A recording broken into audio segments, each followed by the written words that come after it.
Est-ce que tu veux le louer? Oh yes, celui-là qui a pas la croix pour toi. Je veux louer le Seigneur Jésus-Christ. Il s'est donné à la croix. Il m'a tant aimé, il est mort pour moi. Je veux le louer. Je veux louer le Seigneur Jésus-Christ. Il s'est donné à la croix. Alléluia. Il m'a tant aimé, il est mort pour moi. Ah, je veux le louer. Je veux louer Jésus. Le Seigneur Jésus. Il s'est donné à la croix. Il m'a tant aimé, il est mort pour moi. Je veux louer Seigneur Jésus-Christ qui s'est donné à la croix. Il m'a tant aimé, il est mort pour moi. Je veux le louer, Jésus. Louer. Il s'est donné à la croix. Il m'a tant aimé, il est mort pour moi. Ah, je veux louer mon Jésus. Hey. Je veux louer Jésus-Christ. C'est donné à la croix. Aïe, aïe, aïe. Il m'a tant aimé, il est mort pour Oh, moi. alléluia. Alléluia, alléluia. Je veux louer Dieu. Alléluia. Alléluia. Je veux louer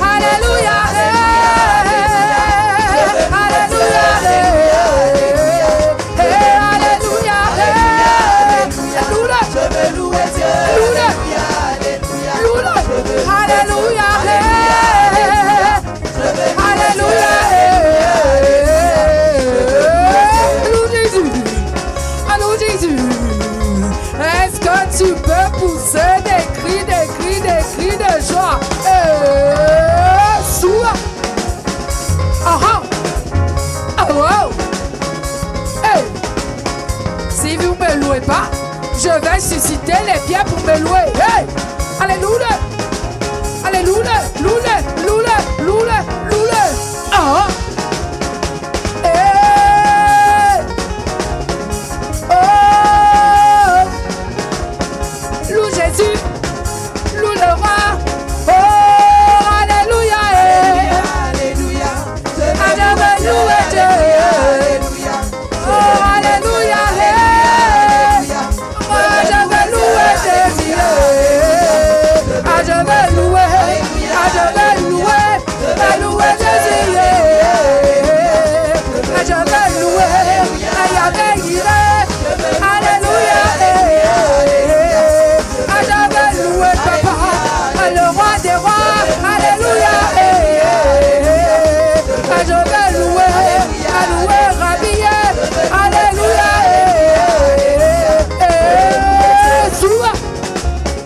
Alléluia. Tu vas le louer au son des instruments. Souba. Aïe. Hey. Ah, Jésus est doux, hein? Loule. Hey.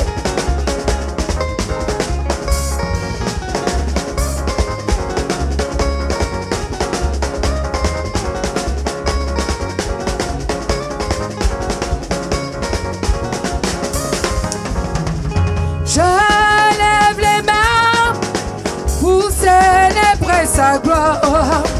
Dieu tout-puissant, nul n'est comme toi. Je lève les mains pour célébrer Jésus. Aïe. Je lève les mains, papa, je lève les mains pour célébrer ta gloire. Personne n'est comme toi. Aïe, je lève les mains, Jésus.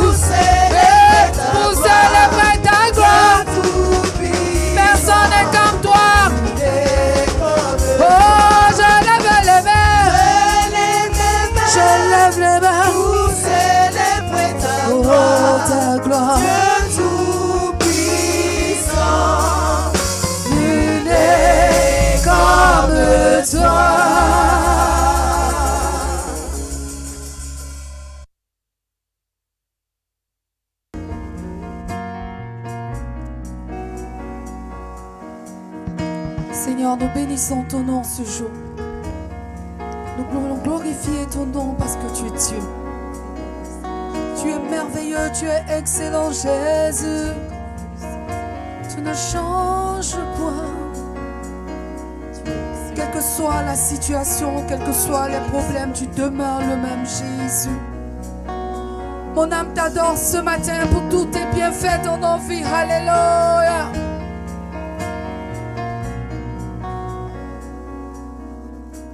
Dis-tu, agneau de Dieu, dis-tu, agneau de Dieu,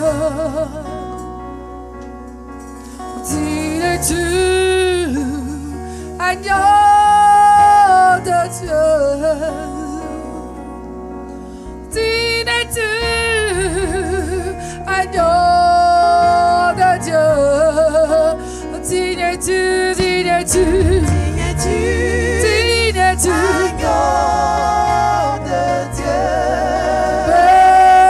tu dis, papa de Dieu, tu as dit,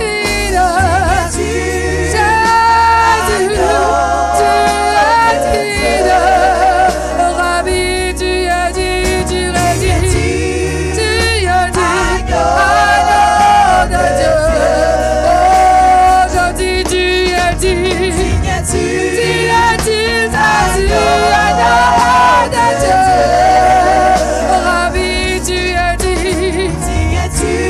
as dit, agneau de Dieu. Dieu de gloire, je t'adore. Ton nom s'élève en majesté de mes lèvres, je célèbre ta victoire, ton règne, ton autorité. Dis-tu, agneau de Dieu. Dis-tu,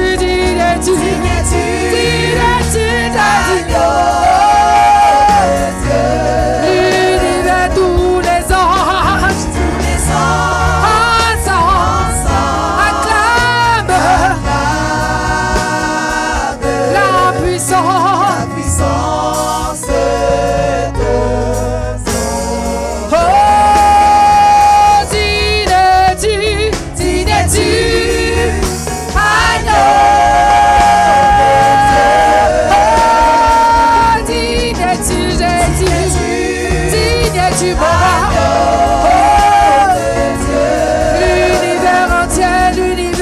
Tu l'univers entier proclame la bonté de ton Seigneur. Oh, dis-tu, agneau de Dieu. Jésus, tu es Dieu de Dieu. Tous les anges ensemble, ensemble acclament la puissance de Dieu. Oh, dis-tu,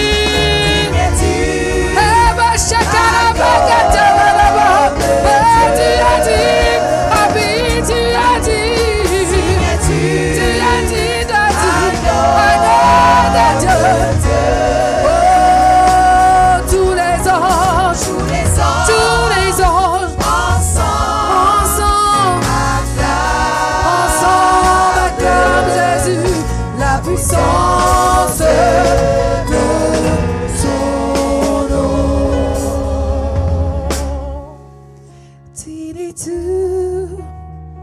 Agneau de Dieu. Je peux avoir un peu mon retour. Digne es-tu, agneau de Dieu. Oui, digne es-tu. Digne es-tu, agneau de Dieu. Toi seul est digne de louange. Digne es-tu, agneau de Dieu. Disons ensemble, digne es-tu, agneau de Dieu. Digne es-tu, agneau de Dieu. Alléluia. Oh, tu es merveilleux, Seigneur, que gloire et honneur soient à toi. Bien-aimés des réseaux sociaux, c'est avec beaucoup de joie et d'honneur que je reprends contact avec vous en ce jour. Nous sommes aujourd'hui dimanche 10 mai de l'année 2020. Je suis votre frère dans la foi, pasteur Aké Martial, premier responsable des églises Mission chrétienne réconciliation, en abrégé MCR. Je vous parle depuis Abidjan, Côte d'Ivoire. Où que vous êtes maintenant, recevez nos salutations fraternelles et chaleureuses. Vous êtes en Afrique, vous êtes en Europe, vous êtes en Australie, vous êtes en Asie, vous êtes aux États-Unis, vous êtes au Canada. Que la paix et la grâce infinie de Dieu, notre Père, soient avec vous tous. Au nom de Jésus-Christ de Nazareth. J'ai beaucoup d'honneur, de plaisir et de joie à vous recevoir aujourd'hui et à être avec vous là où vous êtes et à partager la pensée de Dieu, la parole du Seigneur avec vous. Toute cette semaine, bien-aimés, nous nous sommes entretenus sur la famille. Nous sommes entretenus sur la famille. Le thème que nous avons développé toute cette semaine est le suivant. La famille selon Dieu. Le thème était la famille selon Dieu. C'est ce thème que nous avons développé toute cette semaine par la grâce de Dieu. J'espère que l'enseignement que je vous ai apporté vous a édifié, vous a donné de comprendre quelque chose et vous aidera dans votre marche avec Dieu. Le premier module de notre enseignement prend fin aujourd'hui et dans quelques semaines, quelques jours, selon que Dieu nous conduira, nous aurons le module 2.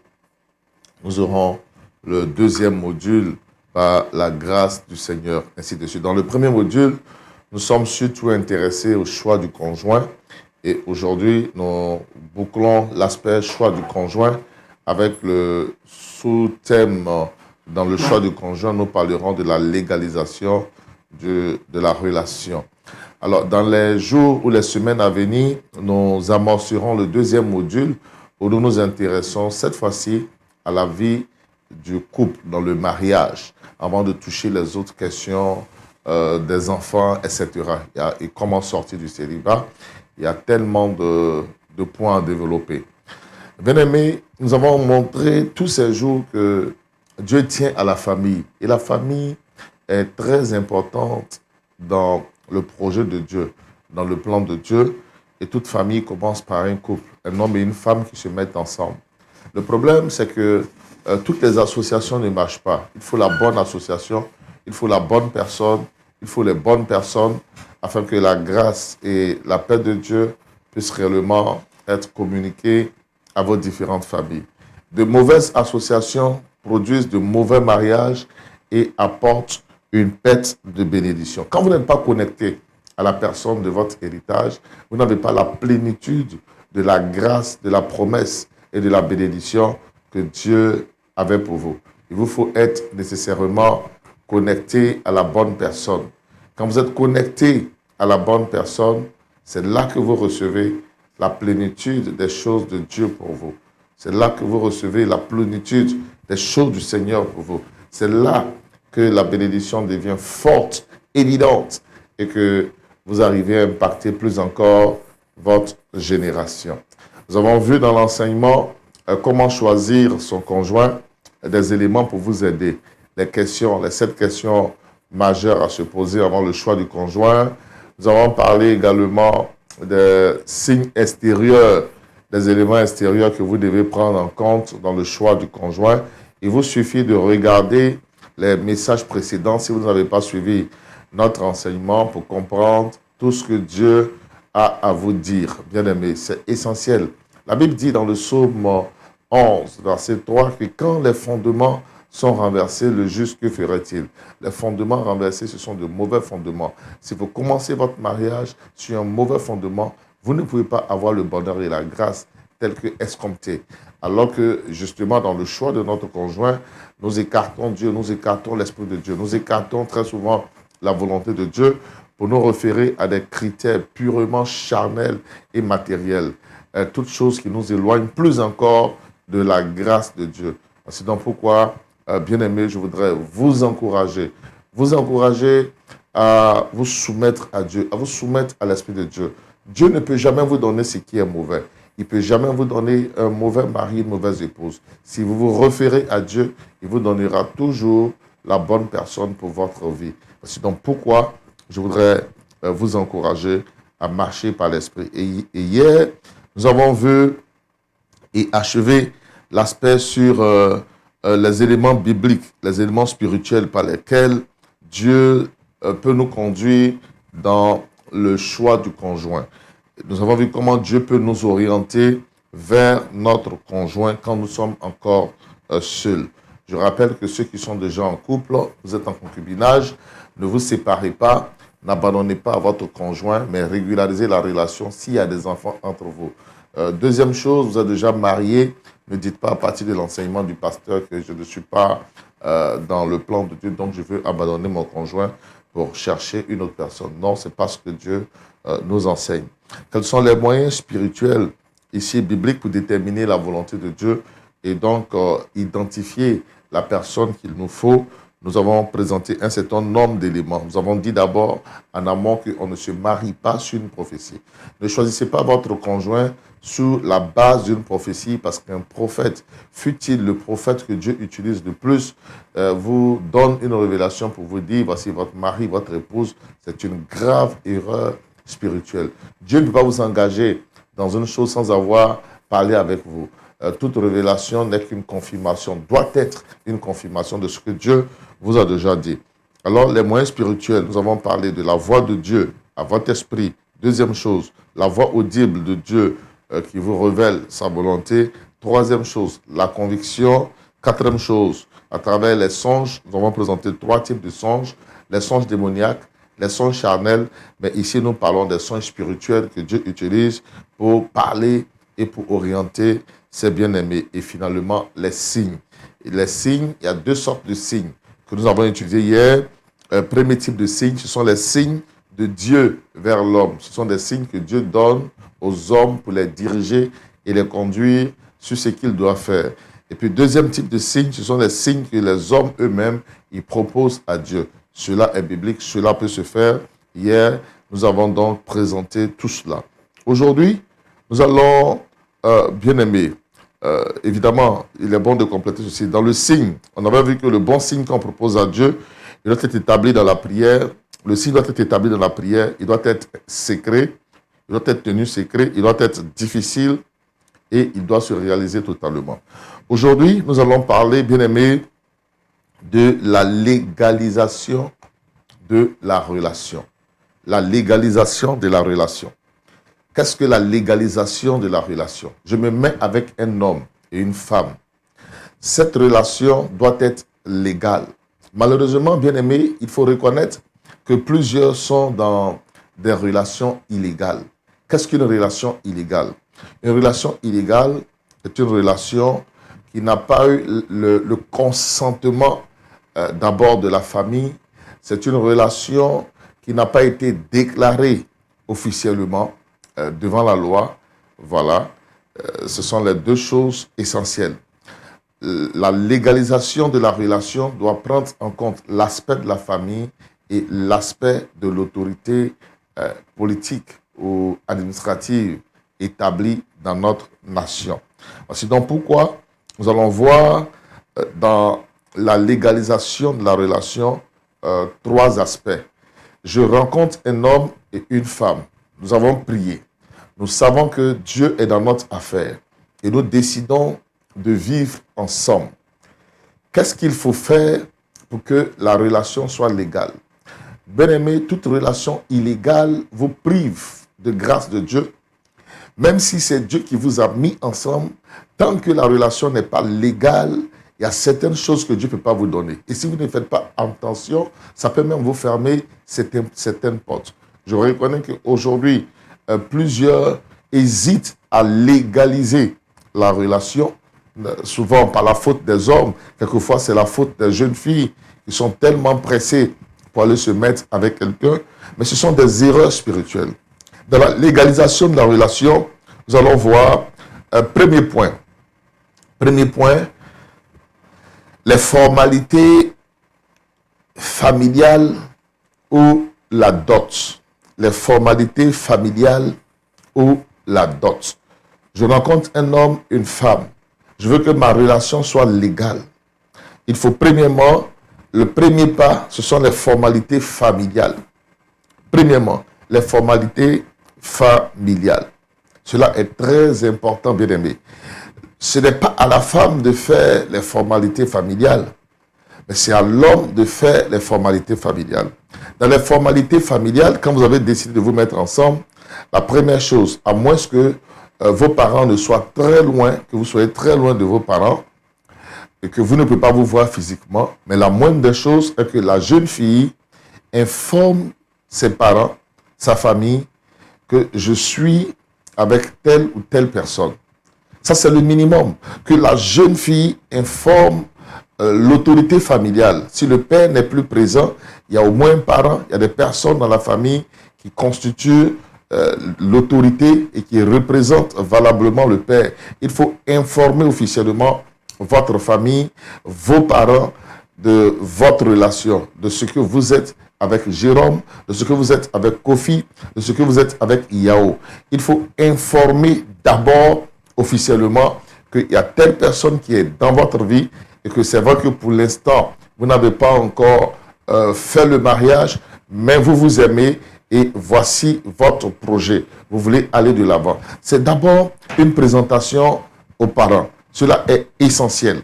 L'homme de même doit au moins présenter la jeune fille à ses parents, à sa famille, à ses soeurs, à ses frères, à son père, à sa mère. Ça, c'est d'abord une démarche normale.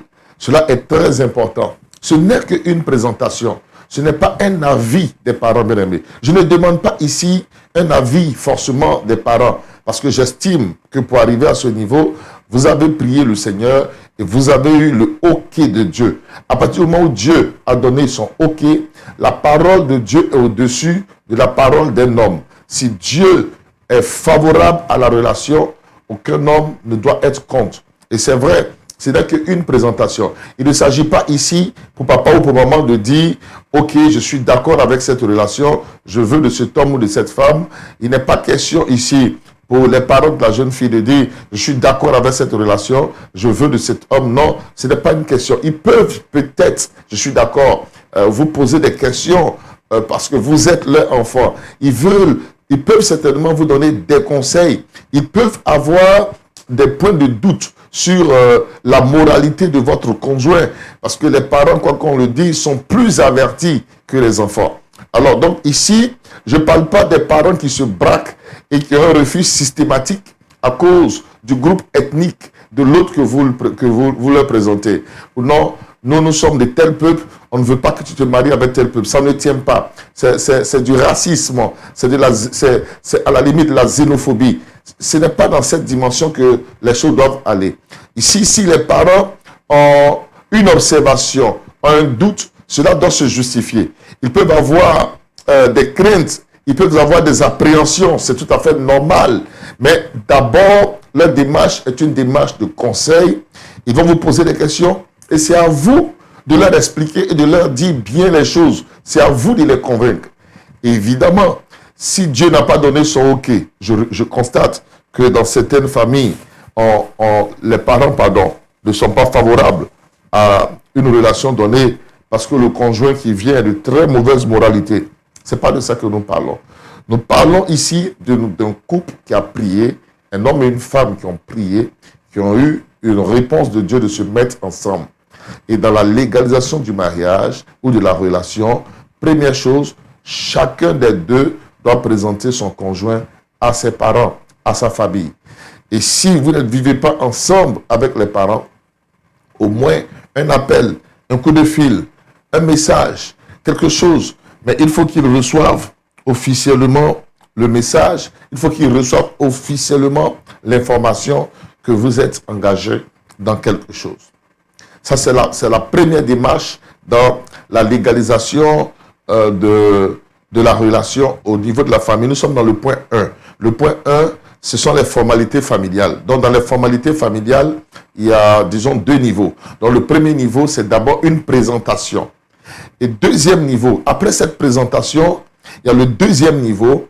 Le deuxième niveau est que l'homme doit faire des démarches vers les parents de la jeune fille afin de la demander officiellement comme future épouse. Il doit faire des démarches officielles auprès des parents pour que la relation soit validée, que la relation soit bénie. Qu'est-ce que nous constatons sur le terrain? Un homme et une femme se rencontrent. Ils ne considèrent pas du tout leurs parents. Ils n'informent pas leurs parents. Et ils vont tout de suite vivre ensemble. C'est vrai que quelquefois nous disons beaucoup de choses. Non, je ne vais pas informer ma famille parce que mon papa est sorcier, ma maman est sorcière, tout cela. Non, écoutez-moi bien aimé. Ce sont des erreurs. Quelles que soient les fautes, quelles que soient les erreurs de vos parents, quelle que soit leur identité spirituelle, Dieu sait que ce sont vos parents. Il sait qu'ils sont tels qu'ils sont. Si vous êtes dans le Seigneur, mais vous n'avez pas à craindre. Vous n'avez même pas à vous inquiéter. Ce n'est pas parce que vous avez des doutes sur la condition ou sur la réalité spirituelle, de l'identité spirituelle d'un de vos parents, que vous allez désobéir à la parole de Dieu. Ce n'est pas parce que j'ai mon parent qui est mystique ou féticheur que je dois désobéir à la parole de Dieu. La parole de Dieu, la parole de Dieu. Dieu dit dans sa parole, et cela est clair, honore ton père et ta mère. Alors, on va revenir sur ce verset. Et là-dessus, je veux parler aux jeunes filles. C'est une grave erreur que vous commettez, mes filles. Lorsqu'un homme vous rencontre, il ne cherche même pas à voir vos parents. Il ne fait aucune démarche auprès de vos parents. Et vous vous levez et vous partez vivre avec la personne. Vous faites des enfants. C'est vrai que dans l'ignorance, peut-être vous avez eu à le faire. Mais je parle à tous ces couples qui sont là. Toutes ces personnes qui me suivent présentement. Vous êtes dans une relation qui n'est pas officielle. On l'appelle cela de concubinage. Vous n'êtes pas encore légalement déclaré. Vous n'avez pas fait de déclaration officielle auprès des parents. Je voudrais vous exhorter dans l'amour de Dieu et conformément à la parole du Seigneur à vous mettre en règle vis-à-vis de Dieu. Ça va activer de grandes bénédictions. Ça va vous ouvrir grandement les portes du ciel. Vous avez rencontré un homme. Ma fille, tu as rencontré un homme. Pourquoi cette précipitation de prendre tes bagages pour aller habiter avec cet homme alors qu'il n'a fait aucune démarche. Il n'a rien officialisé. Il ne s'est même pas présenté à tes parents. Il n'a fait aucune démarche. Tes parents ne sont informés nullement de cette relation. C'est-à-dire que cet homme peut te prendre et te déposer des mains comme il veut et personne ne pourra faire un recours. Personne ne pourra lui parler parce que tu dois montrer que tu n'as pas de parents, tu dois montrer que tu n'as personne, tu dois montrer que tu n'as pas de frères, tu dois montrer que tu n'as pas de mère, donc tu n'as pas de famille, tu es sans famille. Et donc, à un moment, il te traitera comme une personne qui n'a pas de famille. Et ça, c'est important. Voici donc pourquoi la légalisation au niveau de la famille est très importante. Cet homme qui veut vous épouser, qui est-il? Qui sont ses parents? D'où vient-il? Et quand il va auprès de ta famille pour faire les démarches, il n'ira pas seul. Il ira, bien entendu, avec des gens autour de lui. Il ira avec des personnes. Ça peut être des amis, ça peut être des frères, ça peut être son père, sa mère. Ce qui est convenable que ce soit d'abord, ça doit être d'abord ses parents. C'est vrai que nous parlerons de l'exception dans le mariage d'Isaac. Et comment faire quand, par exemple, vous êtes loin de votre famille. Je prends un exemple. Il y a des personnes qui sont en Europe. Les parents sont en Afrique. Vous n'avez pas les parents là-bas. Et vous êtes rencontrés en Europe. Comment faire? Vous êtes aux États-Unis, au Canada. les parents sont en Afrique. Comment faire afin donc de rendre légale cette relation, puisque je suis en train d'en parler, et vous vous posez la question, comment faire? Tout à l'heure, je vous donnerai le conseil. Bien-aimés, et là je parle d'abord à nos filles. Je vous parle cet après-midi, je vous parle en ce jour, mes filles. Je vous parle en ce jour, ce matin, cet après-midi, ce soir. C'est selon l'endroit où vous êtes dans le monde. Je vous parle de là où vous êtes. Quand un homme vous rencontre, ou vous rencontrez un homme, avant de vous lever pour aller habiter avec cet homme, informez vos parents que telle personne est désormais dans votre vie. Permettez à cette personne de faire des démarches auprès de vos parents avant d'aller habiter avec la personne. Quand vous n'informez pas vos parents, mes filles, et que vous vous levez pour aller habiter directement avec quelqu'un, dans le spirituel, vous déshonorez sans le savoir vos parents. Dans le spirituel, vous déshonorez sans le savoir vos parents. Alors, regardez hier, lorsque le serviteur d'Abraham auprès du puits rencontre Rebecca. Alors, bien aimé, partagez, j'ai oublié de vous le dire, partagez au maximum le direct, s'il vous plaît. Je demande à tout le monde maintenant de faire des partages, partager dans les groupes, sur les pages, partager via Messenger, via WhatsApp, inviter des amis, des connaissances qui ont besoin d'entendre ces conseils de Dieu et recevoir cette parole du Seigneur. Tous ceux qui partagent, que Dieu vous bénisse et qu'il vous accorde sa grâce et sa paix. Le serviteur d'Abraham, je le disais tantôt, en Genèse 24, lorsqu'il se tient près du puits et qu'il rencontre Rebecca, elle va lui dire dans le verset 24, on regarde Genèse 24, verset 24, elle dit, « Je suis fille de Bethuel. Je suis fille de Bethuel. » Bethuel est le père de Rebecca. Donc Rebecca dit, « Je suis fille de Bethuel. J'ai un père. Et je veux que mon père soit honoré. » Et on va voir que le serviteur d'Abraham va aller dans la maison de Bethuel pour parler au père en ce qui concerne sa fille. Donc la Bible dit quoi? En ce qui concerne, lorsqu'une fille rencontre un homme, ce que vous devez faire nécessairement, mes filles, permettez à vos conjoints d'honorer vos parents. Il dit, Dieu dit, honore ton père et ta mère. Quand tu vas présenter ton conjoint à ta famille, à tes parents, c'est une manière pour toi d'honorer tes parents. Si ton père, c'est ton père, c'est une manière d'honorer ton père et ta mère. C'est une manière d'honorer ces personnes qui représentent ton père et ta mère. Nous allons lire dans la parole de Dieu. Exode, le chapitre 20, le verset 12. Exode 20, verset 12. Dieu dit dans sa parole, honore ton père et ta mère, afin que tes jours se prolongent dans le pays que l'Éternel, ton Dieu, te donne. On va relire le même texte, mais je préfère la version d'Éphésiens. Éphésiens chapitre 6, verset 2 à 3. Éphésiens chapitre 6, verset 2 à 3. Je lis la parole du Seigneur. Honore ton père et ta mère. C'est le premier commandement avec une promesse, afin que tu sois heureux et que tu vives longtemps sur terre. Si tu veux être heureux dans ton mariage, heureux dans ce que tu fais, heureux dans tes activités, heureux dans ta vision, ne méprise pas tes parents. Quand un homme veut de toi, tu n'es pas né dans le vide. Ce sont des parents qui t'ont donné naissance, qui t'ont mis au monde. Prends au moins cet homme, demande à cet homme d'aller se présenter à ta famille, de se faire connaître ses parents. Mais personne ne le connaît. Il est caché dans l'ombre, il est dans son coin et tu vas habiter avec lui et vivre avec lui à l'insu de tes parents, à l'insu de ta famille. Ce n'est pas une bonne attitude. Je vous dis que quelles que soient vos raisons, vous n'avez pas raison devant Dieu. Ta raison n'est pas une raison. Tes parents peuvent être mystiques, ce n'est pas une raison. Tes parents peuvent être sorciers, mais ce n'est pas une raison. Ça ne tient pas devant le Seigneur. Croyez-moi, je vous enseigne ce qui est normal, ce qui est la norme. Ça ne tient pas. Alors, quand vous présentez cet homme à vos parents, vous honorez vos parents. Vous honorez. Vous reconnaissez que vous appartenez à une famille. Vous reconnaissez que vous avez des personnes établies sur vous.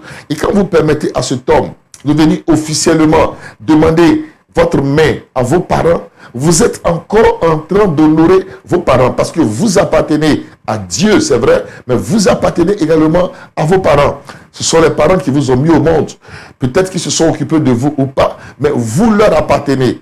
À cause du lien de sang, à cause du nom, vous leur appartenez. Donc, ce qui appartient, par exemple, ce qui m'appartient, moi j'ai des filles, quelqu'un ne peut pas venir et puis prendre ma fille, mes filles vont habiter comme ça avec des gens sans que moi je ne sois informé. Mais ce n'est pas possible, tu ne peux pas le faire.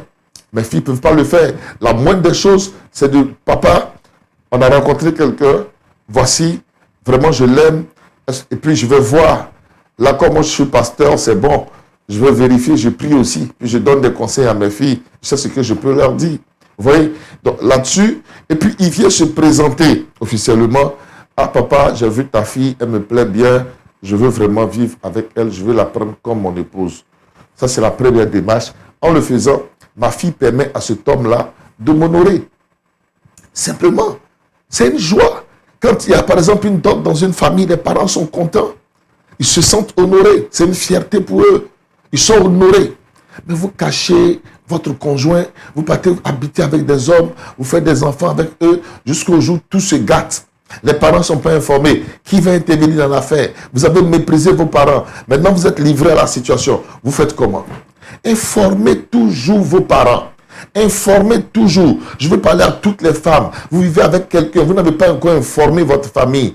Informez votre famille. Informez vos parents de votre relation. Permettez que cet homme aille se présenter. Permettez qu'il y ait des démarches officielles.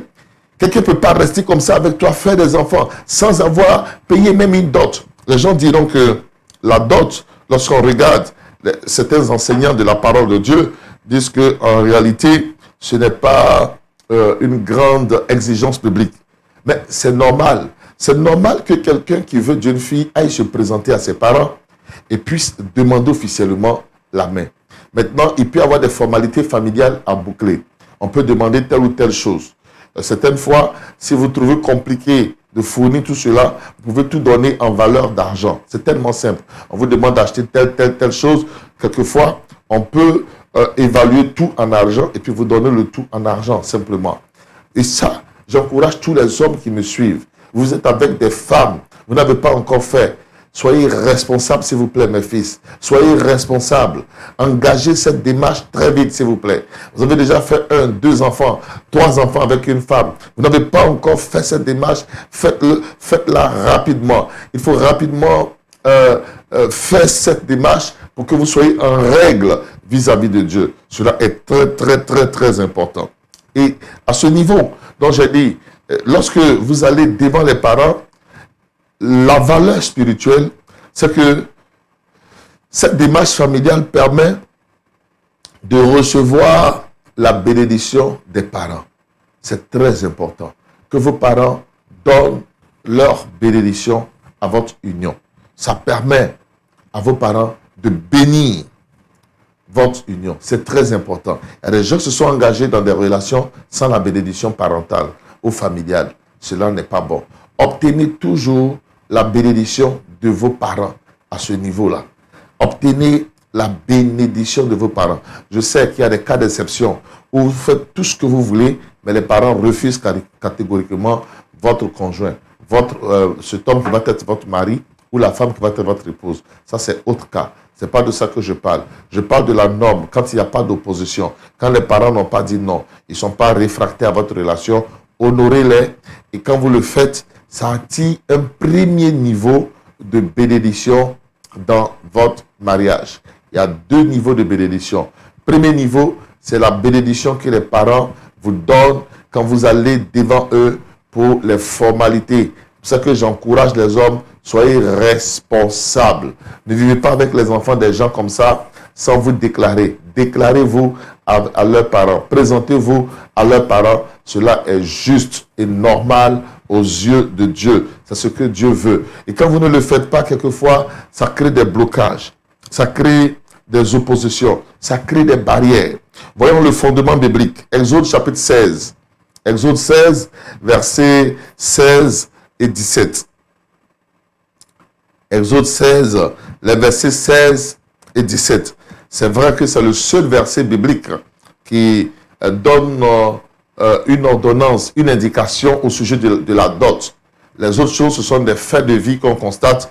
Mais ici, le seul verset biblique dans lequel il y a un ordre qui est donné, c'est celui-là. Exode 16, verset 16 à 17. Je lis la parole de Dieu. Si un homme séduit une vierge qui n'est point fiancée et qu'il couche avec elle, il payera sa dot et la prendra pour femme. En fait, normalement, ici, on parle d'un cas d'abus. Quelqu'un qui abuse d'une femme, qui est allé trop vite dans l'affaire. Normalement, ce n'est pas quand il a couché avec elle qu'il va aller payer la dot. L'ordre normal, c'est de payer la dot d'abord. C'est d'aller se déclarer aux parents d'abord. Mais voilà donc pourquoi le Seigneur sait que cela n'est pas fait et que dans la pratique ici, concernant Israël, les gens vivaient comme cela. Donc Dieu donne ici une ordonnance. Dieu dit, si un homme couche avec une fille, donc si un homme séduit une vierge qui n'est point fiancée et qu'il couche avec elle, il payera sa dot et la prendra pour femme. Il payera sa dot et la prendra pour femme. Si le père refuse de la lui accorder, il payera en argent la valeur de la dot des vierges. Donc, lorsqu'il paye la dot, il la prend pour femme. Est-ce qu'après la dot, on considère qu'on est marié? Parce que c'est ce que ce verset dit. Ce verset dit, il payera la dot et il la prendra pour femme. Tout à l'heure, nous allons en parler. Tout à l'heure, on va en parler. Parce que plusieurs prédicateurs enseignent que dans la Bible, il n'y a pas de mariage civil. On ne voit pas tout cela. Et que le mariage, tu payes la dot d'une femme et tu la prends directement comme ton épouse. On va tout de suite parler de ce point lorsqu'on arrivera au deuxième niveau de la légalisation. Alors, question. Que faire quand vous êtes loin? Que faire quand vous n'êtes pas présent? Quand vous êtes loin de vos parents? Un homme vous rencontre. Cet homme, il vous aime. Il veut effectivement régler la dot. Il veut réellement vous prendre comme épouse. Mais vous êtes très loin de vos parents. Vos parents ne sont pas là. Que faut-il faire? Voici la démarche. Il faut toujours trouver une personne de confiance que vous pouvez envoyer pour régler les formalités. Je prends un exemple. Une jeune fille est de la Côte d'Ivoire. Elle vit en France. Elle rencontre un homme qui est français, donc il n'a pas de parents ici. Comment faire? Cet homme ne peut pas venir maintenant ici, en Côte d'Ivoire. Que faire? La fille va regarder dans son entourage, elle a des personnes de référence. Trouver une personne de confiance. Mettre cette personne de confiance en contact avec l'homme. Et donc, il devient comme le représentant de cet homme-là. Et en accord avec cet homme, il ira voir les parents de la jeune fille, lui, avec peut-être quelques personnes qu'il pourra choisir pour officiellement, auprès des parents, dire que votre fille nous intéresse et que voilà, elle a rencontré quelqu'un qui veut très bien la prendre comme épouse, mais qui a juste besoin de votre accord, de votre bénédiction. Une personne de confiance que vous envoyez dans votre famille pour boucler cette question. Quand vous n'êtes pas présent, quand vous êtes loin, une personne intermédiaire peut régler la question, peut faire la chose pour vous. Je peux faire ça pour toi si tu n'es pas en Côte d'Ivoire. Je peux t'aider à le faire. J'ai des responsables, j'ai des pasteurs, j'ai des personnes que je connais. Je peux moi-même ou déléguer des personnes pour vous aider dans ce sens. Si les parents sont en Côte d'Ivoire, pour faire des démarches auprès de vos familles, afin que cela soit réglé et que vous soyez en règle vis-à-vis de Dieu. Abraham a senti que le temps était arrivé pour son fils de se marier. Isaac devait se marier, mais Isaac était loin de son pays, de sa patrie, je préfère. Et Isaac ne pouvait pas se rendre dans sa patrie. Qu'est-ce que Abraham fait? Genèse chapitre 24, verset 1 et suivant. Verset 1 et suivant. Abraham était vieux, avancé en âge, et l'Éternel avait béni Abraham en toutes choses.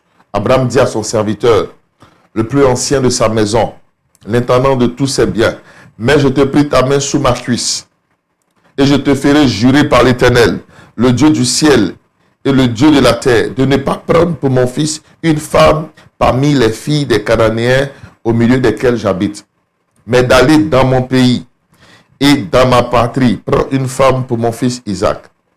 Le serviteur lui répondit, peut-être la femme ne voudra-t-elle pas me suivre, etc., etc. Donc, dans ce cas, ce qu'on retient, Abraham et Isaac vont envoyer le serviteur d'Abraham. Et c'est lui qui ira et qui fera la prière, qui fera toutes les formalités et qui prendra la femme pour Isaac. Il a eu la caution. Donc, quand vous n'êtes pas présent, quand la personne est loin de vous ou les parents sont loin, vous pouvez envoyer une délégation parce que vous-même, vous n'êtes pas là. Quelqu'un peut vous représenter. Cela est reconnu et cela a de la valeur aux yeux de Dieu.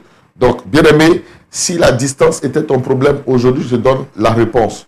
Quelqu'un peut aller faire la dot pour toi. Quelqu'un peut aller demander officiellement la main de cette femme à ses parents pour toi. Mettez-vous en règle, mes fils. Mettez-vous en règle. Je parle aux hommes. Mettez-vous en règle. Mettez-vous en règle. Je vous le dis, mettez-vous en règle pour que la grâce et la bénédiction du Seigneur soient encore abondantes dans vos vies. Vous vivez avec des femmes, elles ont déjà fait des enfants ou pas. Mettez-vous en règle pour que Dieu vous bénisse davantage. Alléluia. Que Dieu soit béni, que sa grâce soit avec nous, bien-aimés. Donc, première démarche, première étape dans la régularisation de la relation, si nous retenons tout ce que j'ai dit, c'est de faire les formalités familiales au niveau des parents. Premier niveau, se présenter, présenter notre conjoint à nos parents. Et deuxième chose, aller officiellement payer ce qu'on appelle la dot. La dot consiste à aller et demander officiellement la main de la jeune fille à ses parents et à s'acquitter de ce que la famille demande. Je voudrais parler brièvement sur ce que les parents demandent. Vous savez, je déplore certaines fois que la dot soit présentée comme si on vendait la jeune fille, notre enfant. Quand quelqu'un... aujourd'hui, le problème de mariage est très compliqué, cher ami. Vous qui m'écoutez, quand quelqu'un est envoyé par Dieu sur le chemin de votre fille, qui a prié, qui veut se marier, simplifiez-lui la tâche. Il y a des gens qui demandent des dots tellement compliqués que l'homme s'en va, il ne revient plus. Vous compliquez tellement les dots. La dot, c'est quoi? C'est devenu une affaire d'escroquerie. C'est devenu une affaire de vente. C'est comme si on vendait la fille. On va te demander 10 bœufs. On va te demander 50 complets de paille. On va te demander d'apporter 3 millions. On va te demander d'apporter telle chose, telle chose, telle chose. Dans certaines familles, c'est exagéré. C'est vraiment exagéré. Dans d'autres familles, c'est simpliste. Très simpliste. Moi, je fais la dot de mon épouse. Tous mes revenus à 60 000 francs. Tout ce qu'on a dépensé pour la dot, c'était 60 000 francs.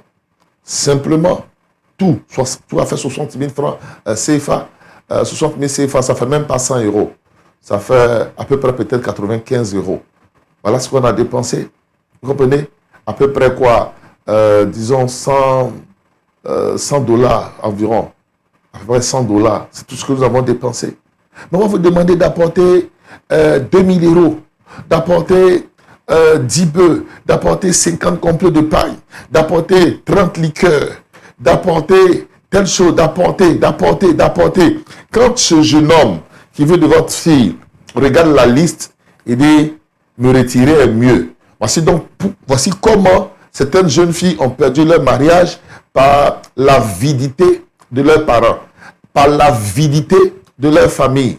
Moi, j'ai accompagné quelqu'un dans une dot. On lui a exigé une forte dot. Il y a des familles où on demande 1 million et plus. Il y a des familles où on demande 2 millions. Écoutez, la dot n'est pas l'occasion pour vous de vendre votre enfant. La dot, c'est juste une formalité. Quelqu'un qui a aimé votre enfant, qui vient demander sa main. Simplifiez la tâche.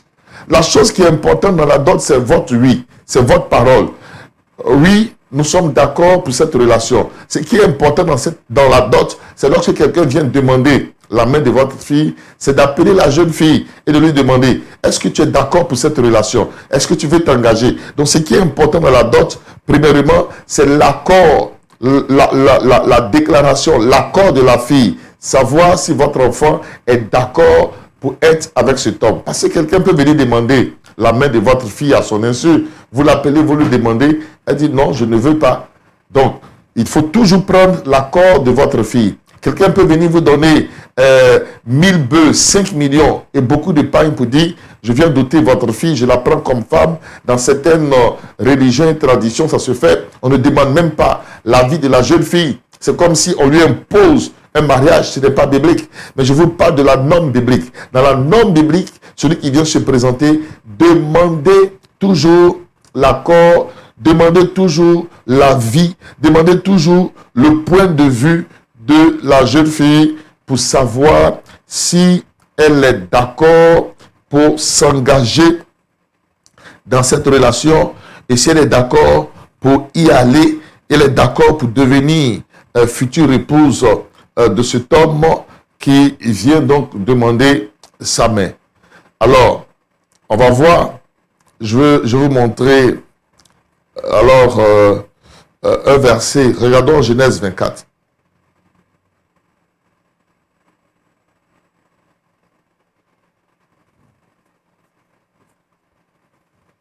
Genèse 24, verset 57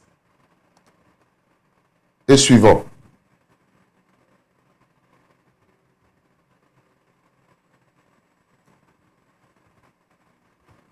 Genèse 24, verset 57. Quand le serviteur d'Abraham, après la scène du puits, il est convaincu que Rebecca est celle que Dieu destine à Isaac, le fils d'Abraham, il va chez les parents pour demander officiellement la main de la jeune fille. Les parents sont d'accord, a priori, quand il explique tout ce qui s'est passé. Mais avant que toute l'affaire ne soit bouclée, dans le verset 57, ils vont dire, appelons la jeune fille et consultons-la. Verset 58. Ils appelèrent donc Rebecca et lui dirent, veux-tu aller avec cet homme? Elle répondit, j'irai. Donc son accord est très important. Son point de vue, que la jeune fille accepte la relation. Ce n'est pas une marchandise. Vous ne vendez pas votre enfant. Vous ne pouvez pas doter votre enfant à son insu. Vous ne pouvez pas doter votre enfant sans qu'elle ne donne son point de vue, sans qu'elle ne dise je suis d'accord pour me marier ou pour entrer dans ce mariage ou pas. Ça ne se fait pas. Donc, l'enfant, comme je le dis, votre fille, elle n'est pas une marchandise à vendre. Vous appartenez à des coutumes. Mais vous n'êtes pas obligé d'exiger tout ce qu'on demande dans la coutume. Moi, je ne pense pas que lorsque des gens viendront demain pour doter mes filles, je vais leur exiger tout ce qu'on demande à la coutume. Non, ils viendront. Ils viendront. Et si ce qui m'intéresse, je vois l'accord de mes filles, je suis un homme de Dieu. Donc, j'ai l'Esprit de Dieu. Donc, n'importe qui ne peut pas venir se présenter aussi à moi. Parce que Dieu, je fais ton scanner spirituel. Avant même que tu n'arrives, j'ai déjà le scanner. Je saurai qui tu es et tes motivations. Ça, c'est clair. Ça, c'est vite fait. Mais dans la tradition, on dit donner ceci, cela. Pour moi, ce n'est pas important.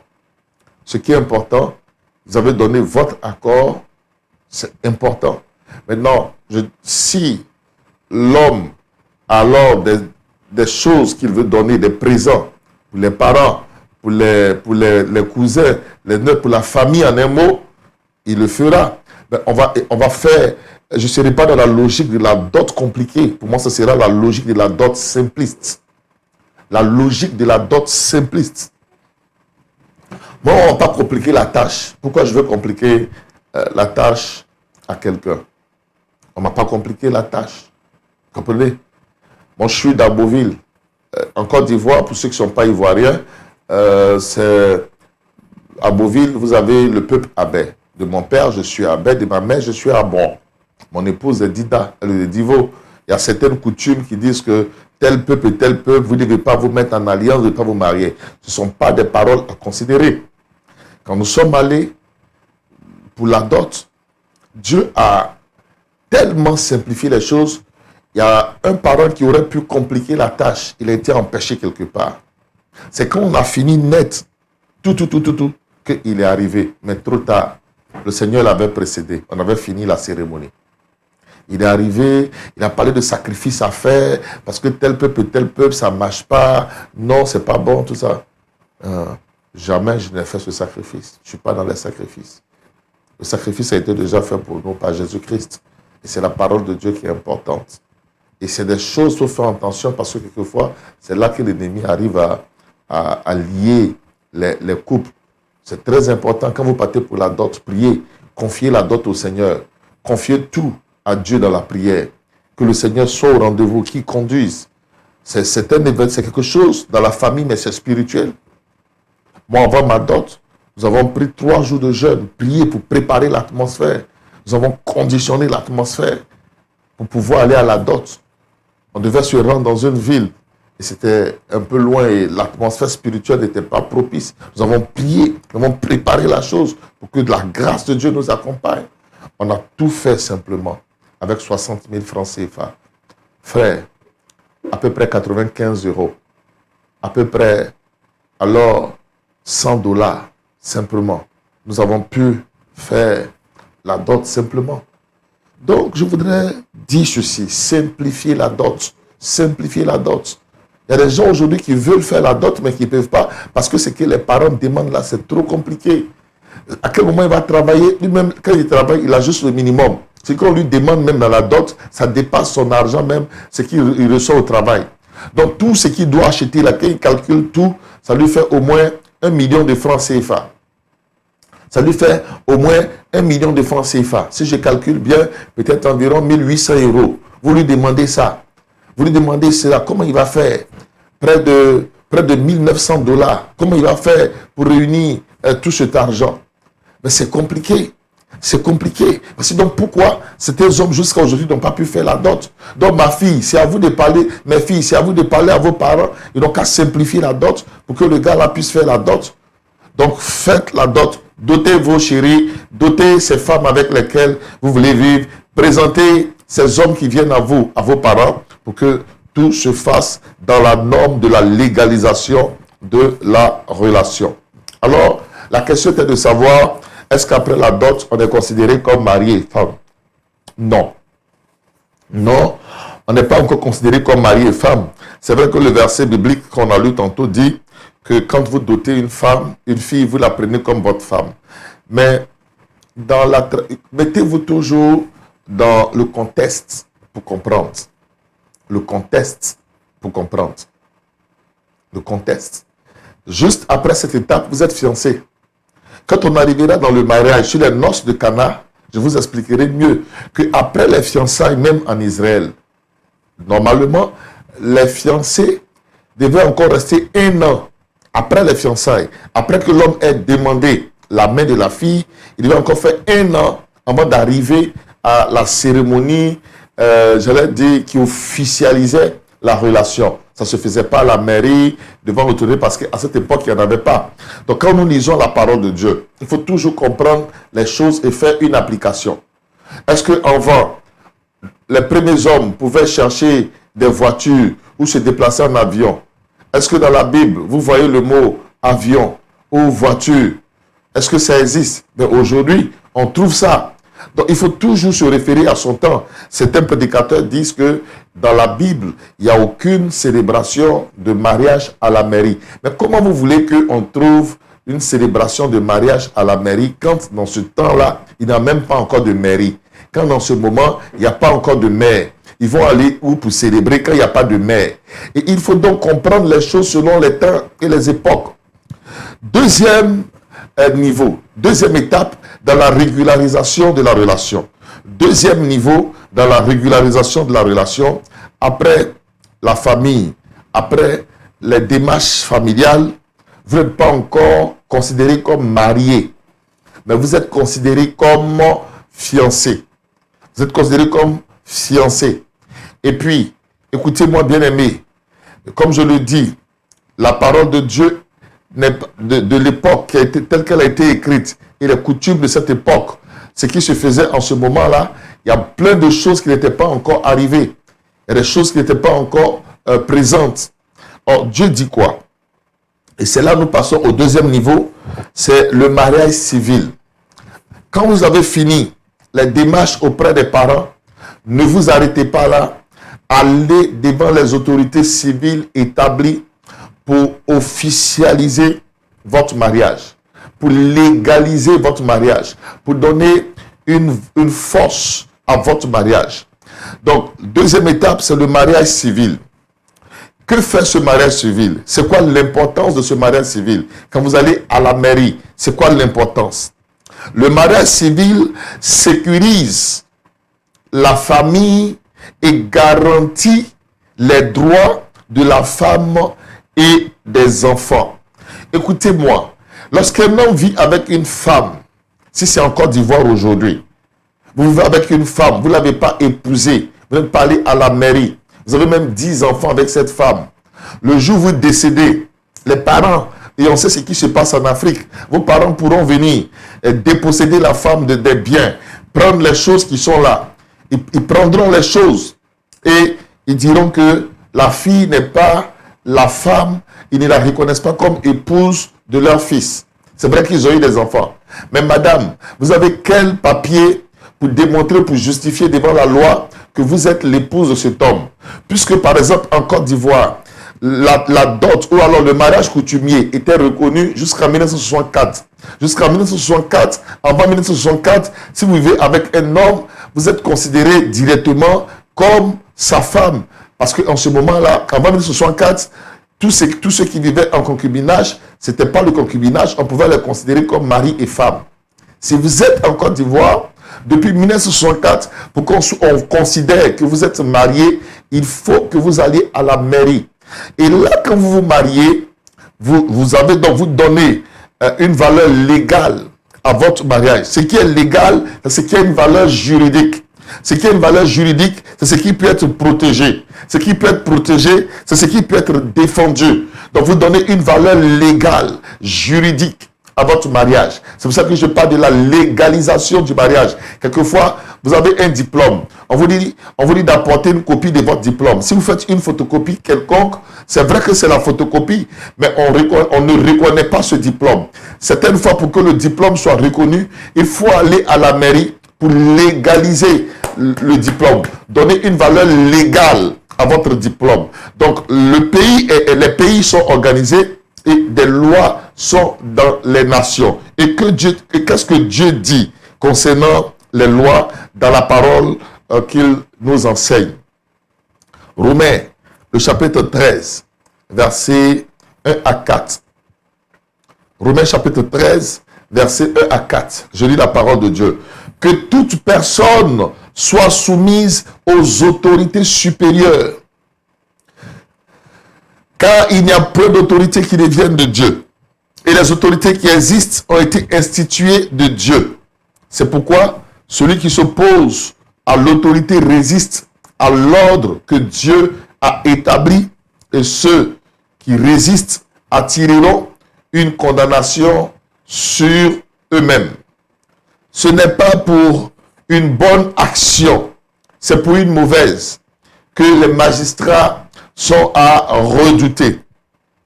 Veux-tu ne pas craindre l'autorité? Fais le bien et tu auras son approbation. Le magistrat est serviteur de Dieu pour ton bien, etc., etc. Dieu dit de se soumettre aux autorités. Quelqu'un me dira, mais pasteur, les autorités ont interdit en Côte d'Ivoire la dot depuis 1964. Évidemment, depuis 1964, en Côte d'Ivoire, la dot était interdite. C'est vrai, là-dessus, il faut faire un distinguo. Si l'autorité me dit, en Côte d'Ivoire, on ne reconnaît plus le mariage normal, mais nous, le seul mariage que nous, on reconnaît, qu'on officialise, qu'on peut célébrer, c'est un mariage homosexuel. C'est une loi. Ce sont les autorités qui ont pris cette loi, mais la loi n'est pas bonne. Donc, dans les lois que prennent les autorités, Il y a des lois qui sont bonnes, il y a des lois qui ne sont pas bonnes. La dot interdite en Côte d'Ivoire depuis 1964 pour certaines raisons et on donne place au mariage civil. Et moi, je vous parle de la dot. La dot, pour moi, comme je l'ai dit, ce n'est pas... C'est pour ça que moi, dans mon esprit, la dot, ce n'est pas d'abord les biens matériels, les choses que vous allez apporter. Pour moi, ce n'est pas la cérémonie. Pour moi, la dot, c'est avant tout se présenter à la famille de la fille que vous voulez, de demander officiellement la main de cette fille, que les parents donnent leur accord et que la fille donne son accord. C'est ça pour moi la dot. C'est d'abord un accord. C'est quelque chose d'abord de verbal. C'est un engagement.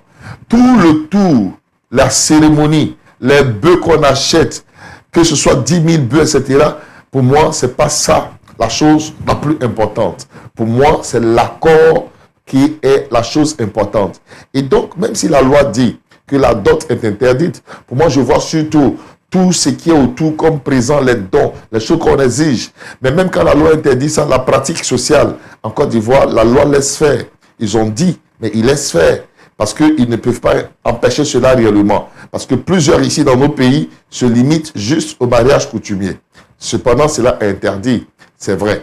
Donc, c'est vrai, la loi peut interdire la dot. Mais l'accord là, que deux personnes donnent leur accord, la loi ne peut pas interdire que des parents donnent leur accord pour le mariage de leur enfant, ou bien qu'une fille qu'on veut épouser, amener à la mairie, que bien avant, en amont, que ces personnes-là ne se soient vues dans la maison des parents pour avoir un accord. Pour moi, c'est l'accord. C'est ça en fait. Donc, en recherchant l'accord, on ne va nullement contre la loi. Voilà donc pourquoi j'ai dit, n'escroquez pas les gens à partir de dot, mais faites les choses simplement, simplifiez les choses, les cérémonies de dot, pour qu'on passe au deuxième niveau. Donc, à partir de ce moment, Dieu dit que toute personne soit soumise aux autorités supérieures. Au moment où la Bible était écrite en vent, il n'y avait pas encore ce qu'on avait, les maires. On n'avait pas ces magistrats qu'on a aujourd'hui, les députés, tout cela. Donc vous ne pouvez pas me dire que dans la Bible, on ne trouve pas de mariage civil. Mais en ce moment-là, il n'y en avait pas. Il n'y en avait pas. Frère, ok, je vous pose une question. Autrefois, quand quelqu'un décédait, vous qui êtes contre le mariage civil, autrefois, quand quelqu'un naissait, je vous pose la question, est-ce qu'on partait à la mairie pour faire une déclaration de naissance? Mais vous vous dites que ce n'est pas écrit dans la Bible qu'il faut aller à la mairie pour se marier. Mais pourquoi vous allez à la mairie pour faire une déclaration de naissance? Restez dans votre logique. Si la mairie n'est pas dans la Bible, pourquoi vous allez à la mairie pour déclarer votre enfant? Parce que la loi de votre pays dit qu'il faut officialiser la naissance d'un enfant. N'est-ce pas? Donc, vous vous soumettez à cette loi. Vous partez à la mairie pour faire une déclaration de naissance. Quand quelqu'un décède, vous partez encore à la mairie pour faire une déclaration de décès. Mais c'est pour aller à la même mairie, pour officialiser votre relation, c'est là qu'il y a un problème. Vous êtes de mauvaise volonté. Si quelqu'un réfléchit ainsi, je dis que tu as de mauvaise volonté. Et quand des hommes de Dieu enseignent que le mariage, c'est la dot et que vous n'avez pas besoin de la mairie, je dis que c'est très dangereux. C'est très dangereux. Vous n'amenez pas les familles à être constituées légalement pasteurs. Vous ne sécurisez pas les enfants des gens et les épouses des gens. Vous ne les mettez pas en sécurité. Aller à la mairie, ça n'enlève rien à mon mariage, mais ça donne une valeur juridique forte à mon mariage. Quand vous ferez les demandes de visa et que vous direz que vous êtes marié, avec quel papier est-ce que vous allez prouver dans vos dossiers que vous êtes marié? Quand moi je fais des demandes de visa, quand je fais les demandes, je fournis dans les papiers tout ce qui prouve que nous sommes mariés. Quand je fais les demandes pour mon épouse ou pour nos enfants, pourquoi est-ce qu'on leur donne facilement? Parce que moi j'ai obtenu. Et par le lien du mariage, mon épouse obtient. Et par le même lien du mariage et de l'ascendance, donc qui prouve que nous sommes alors les parents de ces enfants, et quand je fais la demande de visa pour mes enfants, je prends l'acte de mariage, je prends des papiers qui me concernent, je prends juste les papiers d'école qui prouvent qu'elles vont à l'école, elles ne fournissent rien. Le seul papier qu'on donne, c'est l'extrait de naissance et puis le papier, le certificat de scolarité ou l'autorisation de congé simplement, et que je fournis. Tout le reste, ce sont les parents qui fournissent. Si vous n'êtes pas marié, vous allez fournir quoi? Le livret de famille, vous fournissez comment? Vous allez fournir comment? Les papiers. Mais ça ne marchera pas. Donc ne soyez pas des personnes qui vivent dans un autre monde. Il n'y a rien de mauvais à aller à la mairie, officialiser la relation, légaliser votre relation. Donc ne vous limitez pas à la dot pour dire, la dot, dès que j'ai fini la dot, c'est le mariage. Je vous dis qu'après la dot, vous n'êtes pas encore totalement marié. Donc pour que le mariage soit validé, il faut la deuxième étape. Je ne parle même pas de l'étape de l'église. Pour que le mariage soit validé, il faut la deuxième étape. Ce n'est pas l'église qui valide votre mariage. L'église ne célèbre pas un mariage. L'église bénit. On va parler de ça tout à l'heure. Alors, on va bien comprendre. Donc, le deuxième niveau, il faut aller à la mairie. Si vous êtes d'accord pour aller déclarer la naissance des enfants, vous êtes d'accord pour aller déclarer un décès d'un parent dans la même mairie, alors je vous engage à aller dans la même mairie pour mettre votre relation amoureuse en règle vis-à-vis de Dieu. Pourquoi vous raisonnez? Pourquoi ces raisonnements? C'est vous qui avez écrit la Bible? C'est à vous Dieu en parler pour écrire la Bible? Pourquoi vous voulez toujours déformer les écrits bibliques? Pourquoi vous voulez toujours faire les choses avec un esprit de rébellion? Pourquoi vous voulez toujours marcher d'une manière à attirer le jugement de Dieu sur vous, à attirer la colère de Dieu sur vous? Pourquoi vous refusez toujours de comprendre les Écritures? Pourquoi vous refusez toujours de comprendre ce que Dieu dit aux hommes? Pourquoi vous voulez toujours mélanger les choses de Dieu? Dieu dit que toute personne soit soumise aux autorités supérieures. Les autorités ont organisé notre société. Si quelque chose est contre la parole de Dieu, je ne fais pas. Je ne fais pas. Je ne fais pas. Mais si quelque chose est dans l'ordre de Dieu et va dans le sens de donner encore plus de poids à ce que Dieu fait, je suis alors partant pour cela. Quand je vais à la mairie pour me marier, il n'y a rien de mal. Au contraire, Dieu même est content. Dieu est content. Dieu est content. Bien aimé. Dieu est content. Dieu d'être soumis aux autorités supérieures. Maintenant, regardons un deuxième texte. Matthieu 22, versets 15 à 21. Un jour, les pharisiens se sont consultés sur les moyens de surprendre Jésus par ses propres paroles. Et on va lire Matthieu 22, versets 15 à 21. Alors, les pharisiens allaient se consulter sur les moyens de surprendre Jésus par ses propres paroles. Ils envoyèrent auprès de lui leurs disciples avec les Hérodiens et dirent, Maître, nous savons que tu es vrai et que tu enseignes la voie de Dieu selon la vérité, sans t'inquiéter de personne. Car tu ne regardes pas l'apparence des hommes. Verset 17. Dis-nous donc ce qu'il t'en semble. Est-il permis ou non de payer le tribut à César? Jésus, connaissant leur méchanceté, répondit, pourquoi me tentez-vous? Montrez-moi la monnaie avec laquelle on paye le tribut. Et il lui présentait un denier. Un denier, c'est une pièce d'argent. Il leur demanda, de qui sont cette effigie et cette inscription? De César, lui répondit-il. Alors il leur dit, le verset 21 nous intéresse. On va faire un zoom sur le verset 21. On garde le verset 21 seul. On enlève tous les autres, verset 21. Alors il leur dit, rendez donc à César ce qui est à César et à Dieu ce qui est à Dieu.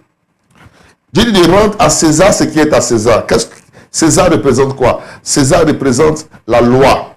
César c'était l'empereur romain. Donc César représente la loi. Ce que les hommes ont établi, ce qui est légal, ce que les hommes ont décidé. Dieu dit de rendre à César ce qui est à César. Donc, nos autorités ont établi la mairie et reconnaissent le mariage. Si nos autorités ne reconnaissaient pas le mariage, au moins ce serait compliqué. Mais ils reconnaissent le mariage. Donc, Dieu dit de rendre à César ce qui est à César. Et ils ont établi des officiers, des conseillers. Le maire est là pour célébrer votre mariage, pour vous unir, pour donner une force de loi à votre relation. Dieu dit de rendre à César ce qui est à César. Ça veut dire tout ce que la loi autorise, tout ce que la loi permet. Dieu dit d'observer et de faire ce que la loi demande de faire. Il dit rendez à César ce qui est à César. Maintenant, à Dieu ce qui est à Dieu. Ce que Dieu dit de faire, fais aussi ce que Dieu dit de faire. Ce que la loi te demande de faire, qui n'est pas en contradiction avec la parole de Dieu, alors fais cela. Fais cela. la loi dans certains pays, comme en Afrique du Sud, autorise alors le mariage homosexuel. Du côté des États-Unis, dans le Massachusetts, le mariage homosexuel est autorisé. Vous comprenez? Mais la parole de Dieu n'autorise pas cela. Donc moi qui ai la parole de Dieu, je sais que le mariage homosexuel est autorisé, mais le mariage aussi avec des sexes différents est autorisé. Donc qu'est-ce que je fais? Je me mets en règle dans ma relation, pas une relation homosexuelle, relation homme-femme. Je vais devant les autorités de mon pays pour dire que je suis marié. C'est cette même attitude que certains hommes de Dieu ont et qui font qu'il y a des pasteurs qui ont des églises, qui dirigent des églises, des peuples. Ils n'ont jamais fait la déclaration de leur église. Ils n'ont jamais fait la déclaration de leur église. Ils n'ont fait aucune formalité pour avoir un récépissé, pour avoir l'agrément, et ils fonctionnent dans l'informel. Parce que pour eux, ce n'est pas important. C'est Dieu, ils écoutent. Dieu seul. Ils sont alors renfermés dans Dieu m'a dit. Oui, Dieu dit de ne pas faire la démarche, de ne pas faire des démarches. Dieu dit de ne pas faire ceci. Dieu dit de ne pas faire les démarches pour l'église auprès de la loi. Dieu dit de ne pas faire des déclarations de l'église auprès des autorités. Frères, faisons très attention. J'ai beaucoup entendu ça. Nous étions en cité universitaire, à Port-Boué. Quand j'ai quitté la cité de Marie, je me suis retrouvé à Port-Boué dans un autre compartiment qu'on appelle Jakarta, toujours à Abidjan, cité universitaire. Et nous étions là-bas avec des frères et sœurs en Christ. Et souvent, nous nous retrouvions pour partager la parole. On était constamment ensemble. Et les soirs, on partait devant la cité où les femmes vendaient de la nourriture. Il y avait ce qu'on appelle l'APF, c'est poisson fumé, qu'on vendait couramment là, à locaux. Poisson à locaux, c'est la banane plantain qu'on essaie de frire dans de l'huile, etc., etc. Il y avait toute une panoplie de nourriture là qu'on achetait pour manger. Alors, c'était très bon et puis c'était à moindre coût. Il y avait aussi le restaurant universitaire, mais le soir, ça n'ouvrait pas la nuit, il me semble. Pour le midi, quelquefois, je mangeais au restaurant. Et pendant que nous étions là, certaines sœurs qui étaient avec nous, des sœurs en Christ, qui ont prié, elles disent que Dieu leur a révélé de ne plus manger la nourriture qui est dehors parce que toute la nourriture est envoûtée. Ok, c'est à vous Dieu a dit. Moi, j'ai rien reçu. Moi, j'ai continué à manger la nourriture qui est là. Parce que pour moi, tout est sanctifié par la parole et la prière. Frère, si nous voulons parler d'envoûtement, je vous dirais que tout ce qui est au marché, presque tout est envoûté. Tout ce que les gens vendent dans la ville. Même quand vous montez souvent dans un véhicule de transport, souvent le conducteur, le matin, il a fait des sacrifices, il a fait des incantations pour ceux qui vont monter dans son véhicule. Il y a des gens qui font un peu partout. Ça se voit beaucoup en Afrique. Peut-être en Europe, ça ne se fait pas vraiment, je le sais. Mais les gens font des incantations tout le temps. Des femmes au marché, avant de vendre quelquefois, elles font des sacrifices autour pour vendre des choses. Il y a des pactes. Avant de vendre, elle allait consacrer tout son argent à un fétiche dont toi tu viens acheter chez elle, tu es en relation. Il y a plein de choses qui se font. Qu'est-ce qui nous protège? C'est le Seigneur Jésus. C'est le sang de l'agneau qui nous recouvre. C'est notre foi en Christ. Et la Bible dit, tout est sanctifié par la parole et la prière. Et quand moi j'achète à manger, je rends grâce à Dieu que la nourriture est sanctifiée. Au marché, il y a trop de choses envoûtées. Si Dieu ouvre vos yeux, vous n'allez plus jamais aller au marché. Parce que vous allez voir tellement de choses qui se font dans un marché. Mais on va au marché pour acheter et on vient préparer. Mais elles disent que Dieu leur a dit que la nourriture est envoûtée. Elles se sont abstenues de manger cette nourriture pendant environ 1 mois. Après, elles ne tenaient plus. Elles sont retournées pour acheter la même nourriture. Je ne leur ai jamais posé la question. Mais dans mon esprit, je me suis dit, mais vous avez dit que la nourriture, là, Dieu vous a dit de ne pas manger, non? Donc nous, on a mangé l'envoûtement. Donc maintenant, vous venez manger l'envoûtement avec nous alors.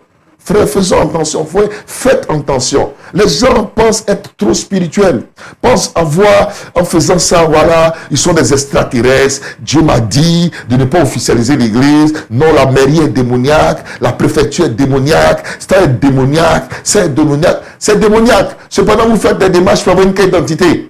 C'est démoniaque. Cependant, vous faites des démarches pour avoir un passeport, pour vouloir voyager. C'est démoniaque. Cependant, vous allez déclarer vos enfants. C'est démoniaque. Cependant, vous les mettez dans les écoles. Mais alors, soyez dans votre logique. Si c'est démoniaque, ne faites rien du tout. Restez dans votre monde, dans votre tour d'ivoire. Ne faites rien du tout. Mais alors, laissez-moi vous dire que Dieu dit dans sa parole de rendre à César ce qui est à César et à Dieu ce qui est à Dieu. Et la Bible dit dans le texte de Romains 13 qu'on a lu précédemment, verset 1, que toute personne soit soumise aux autorités supérieures. Verset 2, c'est pourquoi celui qui s'oppose à l'autorité résiste à l'ordre que Dieu a établi. Quand tu dis ces choses, tu résistes à l'ordre que Dieu a établi. Donc, pour qu'on considère que vous êtes marié, après le premier pas, c'est le deuxième pas. Quand vous partez à la mairie et vous avez célébré le mariage a été officialisé à la mairie. À ce niveau-là, on considère que vous êtes maintenant mari et femme. C'est à ce niveau qu'on considère que vous êtes mari et femme. C'est à ce niveau qu'on considère que vous êtes mari et femme. Quelqu'un me demanderait, mais pasteur, et l'étape de l'église? Oui, je parlerai maintenant de cette troisième étape. Dans la légalisation du mariage, la première étape, qui est l'étape familiale, et la deuxième étape, l'étape au niveau de la mairie, ces deux étapes suffisent à donner au mariage une force légale. Le mariage est reconnu par les hommes. À ce niveau, il est reconnu par Dieu. La troisième étape dont je vais parler maintenant, l'étape de l'église. Pourquoi les maris vont à l'église alors après la mairie? L'église n'a pas pour vocation de célébrer le mariage, sauf si la loi du pays autorise l'église à célébrer. Parce que dans certains États, dans certains pays, le mariage est célébré directement à l'église et le papier que l'église vous donne comme acte de mariage est le papier qui est reconnu par le pays comme certificat de mariage. Là, c'est différent. Mais parlons des pays dans lesquels nous avons la mairie à part et puis nous avons l'église à part. Au niveau de la mairie, on vous donne le livret du mariage où c'est là que le mariage est reconnu officiellement. En ce moment, l'église n'a pas pour vocation de célébrer un mariage. L'église ne célèbre pas les mariages. C'est vrai que nous faisons un culte de célébration formelle, mais la célébration se fait à la mairie. Qu'est-ce que fait l'église? Ce que le pasteur fait, ce n'est pas la célébration. Le pasteur vient pour bénir, pour donner aux mariés la bénédiction. Le pasteur bénit les mariés quand il constate. Il doit d'abord s'assurer que le mariage a été validé par les parents et que le mariage a été validé par les autorités civiles. Les parents ont donné leur bénédiction, les autorités civiles, administratives, les autorités ont célébré le mariage. En ce moment, lorsque les mariés viennent à l'église, le pasteur ne fait que apporter aux mariés la bénédiction. Voilà donc pourquoi le point 3 est appelé la bénédiction. Le troisième point, c'est la bénédiction. Lorsque les mariés viennent à l'église, le pasteur, comme je l'ai dit, il ne célèbre pas le mariage. C'est vrai que par excès, dans le zèle, souvent, on reprend toute la procédure. Veux-tu prendre pour épouse Amla? Amla, veux-tu prendre pour épouse Yao? Oui, on acclame. On prie pour les alliances, échange d'alliances. Sinon, je vous dis la vérité, objectivement, même les alliances, on peut déjà même les porter à la mairie. Parce que le rôle du pasteur, ce n'est pas la célébration, c'est de donner la bénédiction. Et je pense que là-dessus, nous-mêmes, on va essayer de réformer même nos cérémonies de bénédiction. Parce que la célébration, chacun doit avoir son rôle à faire, son rôle. Si la mairie dit, ok, les alliances, gardez, allez à l'église avec. Souvent, on vous pose la question ici. Vous voulez porter les alliances, mais non bien porter à l'église. Si c'est pour porter à la mairie, le conseil que je peux vous donner, vous faites venir les alliances à votre pasteur avant le jour du mariage. Il prie sur les alliances. Il prie sur les alliances et vous partez avec. À la mairie, vous pouvez porter. Il n'y a pas de problème. N'essayons pas de refaire le monde parce que ça donne l'impression comme si l'église vit dans un autre monde. Non, nous sommes sur la terre. Il faut faire très attention. Il ne faut pas prendre les prérogatives des autres. Il faut savoir les limites de l'Église. Le rôle de l'Église, c'est de donner la bénédiction. Donc, quelquefois dans le zèle, le pasteur va tout reprendre. Il va même reprendre jusqu'à la dot. Papa et maman, venez. Est-ce que tu es d'accord pour donner ta fille, ton fils ou ta fille à telle personne? Oui. Mais s'ils n'avaient pas donné leur enfant, là, est-ce qu'on serait là? Ce n'est pas là qu'il faut vérifier, pasteur. Donc pour moi, je pense qu'on fait un peu de remplissage. C'est pour ça que nos cérémonies de mariage, de bénédiction de mariage dans nos églises durent.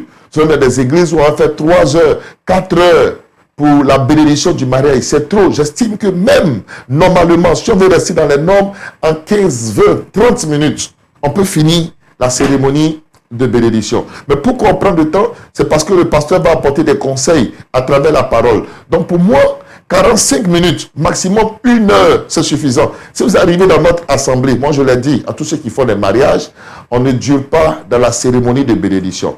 On fait 45 minutes, maximum 1 heure de temps. Mais quelquefois, des gens vont quitter la mairie, ils viennent, on va maintenir des gens pendant 3 heures, 4 heures de temps, 5 heures de temps. C'est pourquoi, on va où avec ça? C'est ce jour-là qu'ils vont apprendre toute la Bible.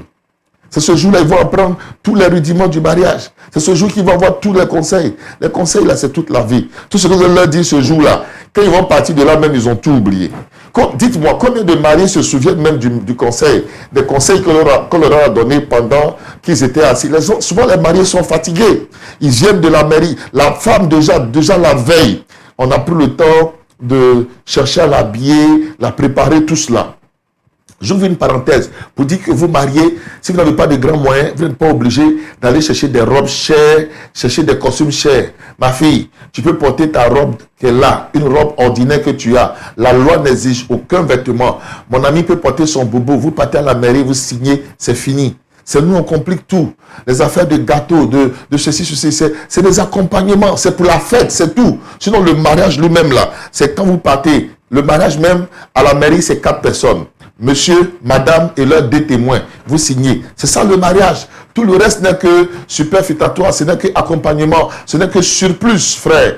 Sinon, le vrai mariage, ce sont les 4 personnes-là. Le reste là, vous accompagnez. Comme le mariage doit être honoré de tous. Le mariage doit être honoré de tous. Donc c'est normal. Quand il y a la joie, on accompagne tous ceux qui sont en joie. Donc on va à la mairie. Et quand on entend le oui, on est content, on acclame. C'est bon, je ne suis pas contre ça. Mais je veux dire que celui qui n'a pas les moyens n'est pas obligé de faire comme l'autre. Frère, il n'est pas obligé de faire comme l'autre. Mais il peut faire les choses simplement. Donc je disais que souvent, la mariée, depuis la veille, on a pris le temps de la préparer. Ainsi que le marié. Donc ils ont pris, elle va aller déjà au salon de coiffure, faire des heures de préparation, tout cela. Elle va aller à la mairie, faire des photos, venir à l'église. Et tout cela s'assoit. Le pasteur va prendre encore 3-4 heures de temps avec toute l'église pour la bénédiction du mariage. Donc dites-moi, je vous dis pasteur, tous les conseils que vous donnez aux mariés là, ils ont oublié. Si vous dites que c'est faux, appelez les derniers mariés que vous avez bénis. Demandez, c'est quoi le test que vous... Dites-moi le test. Dites-moi, donnez-moi le test du mariage. Test du mariage.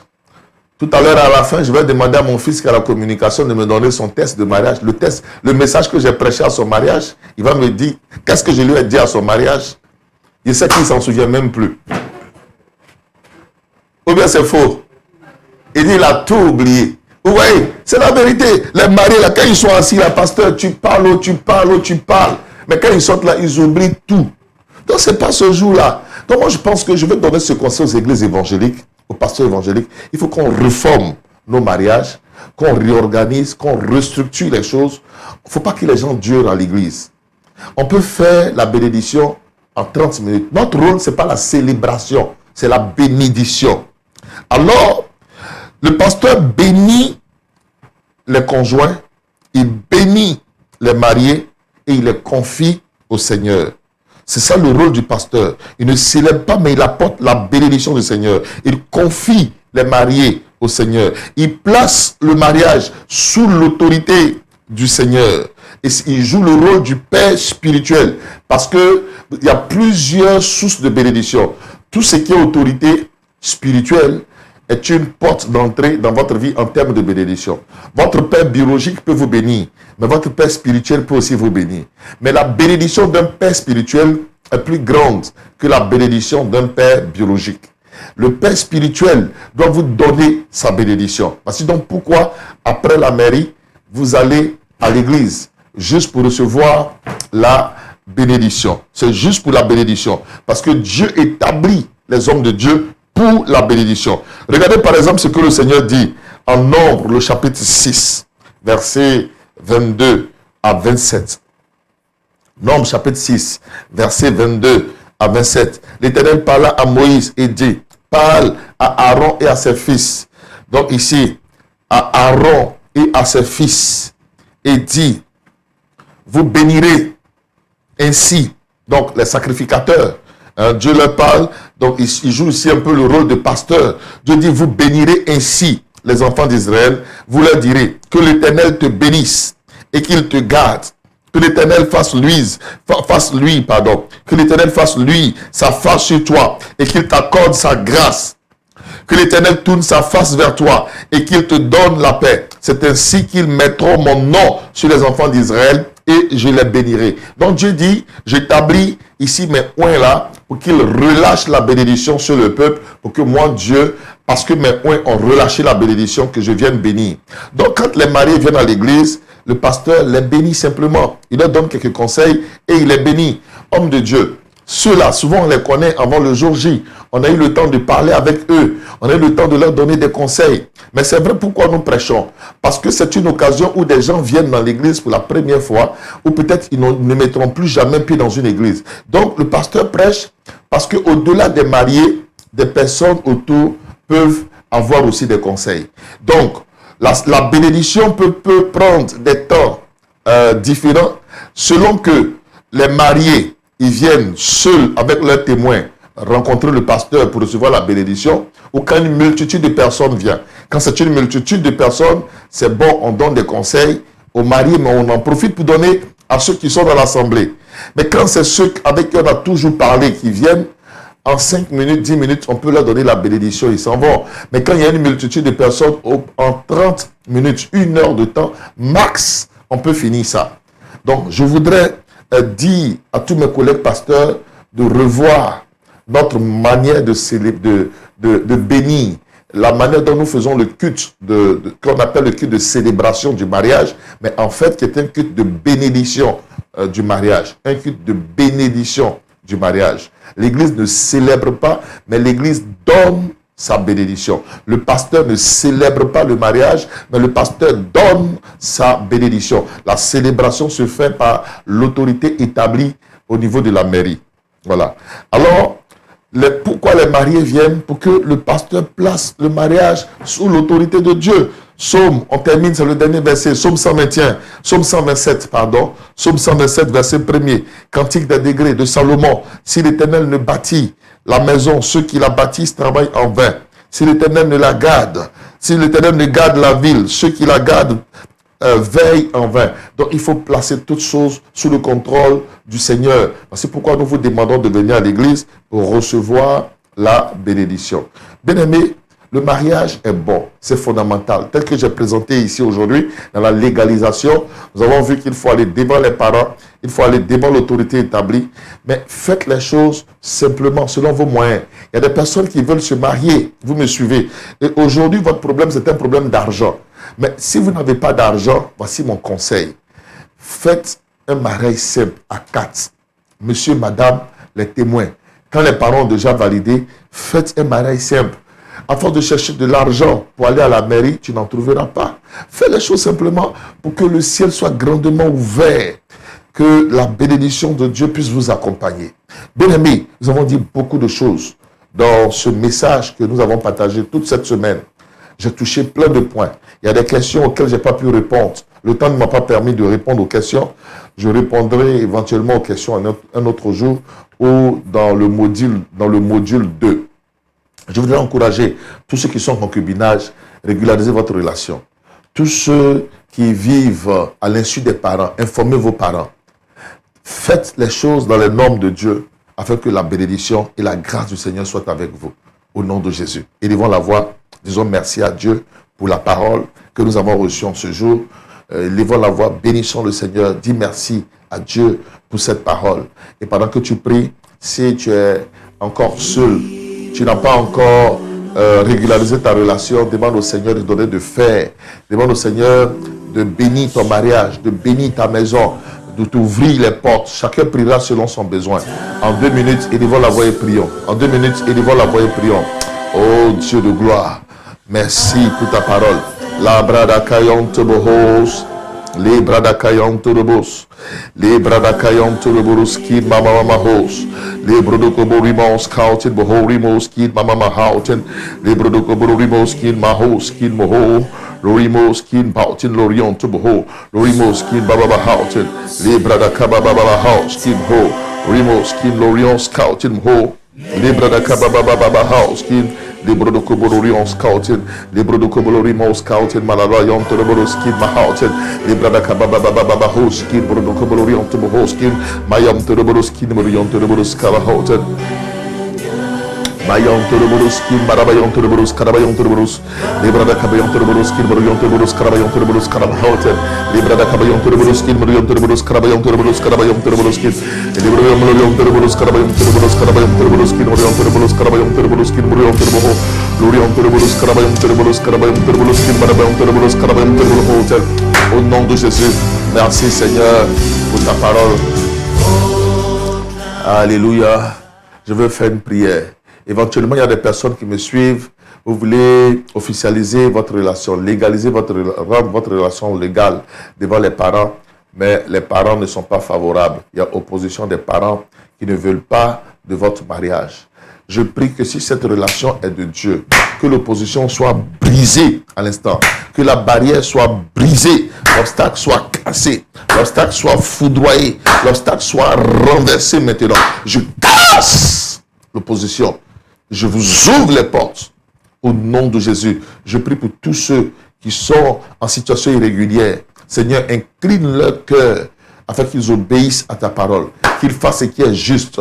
Pendant que je parle, Dieu met dans ton cœur la conviction de doter ton épouse. Pendant que je parle, Dieu met dans ton cœur la conviction de te présenter à ses parents. Pendant que je parle, Dieu met dans ton cœur la conviction de faire le mariage civil. Pendant que je parle, Dieu met dans ton cœur la conviction d'aller de l'avant. Reçois la grâce de Dieu dans ta vie. Recevez la grâce de Dieu pour votre relation. Je brise toute œuvre des ténèbres. Je brise la division. Je brise tout ce qui est divorce. Je brise l'œuvre des ténèbres. Je brise l'œuvre de la sorcellerie. J'appelle l'amour. J'appelle la paix dans vos mariages.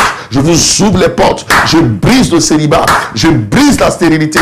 Recevez la grâce. Recevez la grâce. Recevez la grâce. Recevez la grâce. Recevez la grâce. Que le Seigneur soit le bouclier et le protecteur de votre famille, le bouclier, le protecteur de votre mariage. Que la paix et la grâce du Seigneur s'attachent puissamment à vous. Vous êtes bénis de Dieu. Allez de gloire en gloire. Que votre mariage devienne une référence, un exemple au nom de Jésus. Que les bénédictions rattachées au mariage descendent dans vos vies.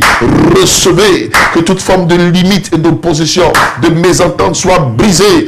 Aujourd'hui, j'établis un nouveau départ dans la vie de quiconque m'écoute. Tu es seul, reçois ton conjoint, tu es déjà dans le mariage, que l'harmonie soit établie. Là où il y a des mésententes, la paix revient.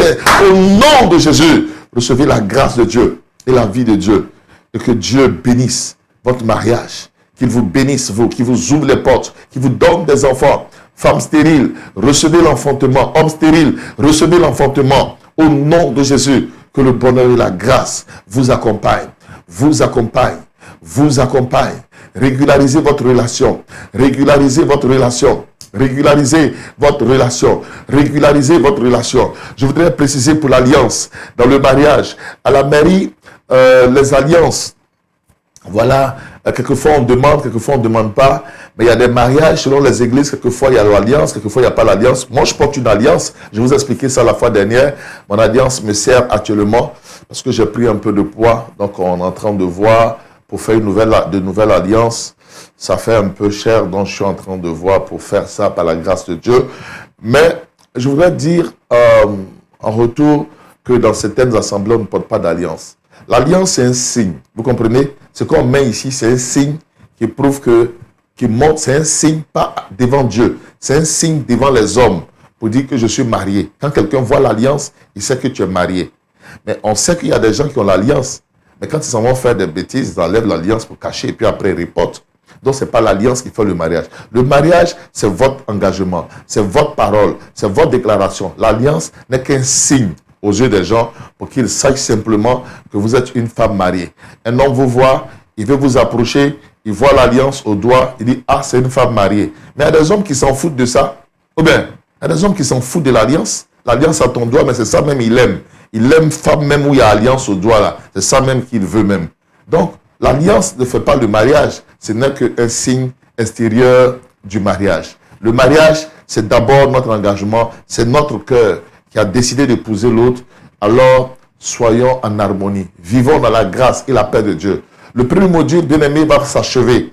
Mais il y a beaucoup de choses à voir. Je veux commencer très bientôt le deuxième module sur la vie du couple. Dans la vie du couple, on parlera de beaucoup de choses. Je vais vous enseigner les 6 vases dans le foyer.